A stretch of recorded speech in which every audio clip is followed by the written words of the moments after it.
Linking your bank account to your SHEIN account allows for easier and faster transactions when shopping. Follow these steps to connect your bank account. Step 1. Open the SHEIN app or website. Access the SHEIN app on your mobile device or visit the SHEIN website on your computer. Make sure you're logged into your account. Step 2. Navigate to account settings. Locate the account settings section. This is usually found by clicking on your profile icon or the menu option where you can find account management options. Step 3. Select payment methods. In the account settings, look for the payment methods or payment options section. This is where you can manage how you pay for your purchases. Step 4. Add a new payment method. Choose the option to add a new payment method. You may see options for credit/debit cards and bank accounts.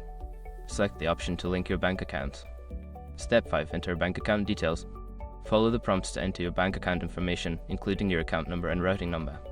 Review the information for accuracy and confirm to link your account. Once you have completed these steps, your bank account will be linked to your SHEIN account, making future purchases more convenient. Happy shopping!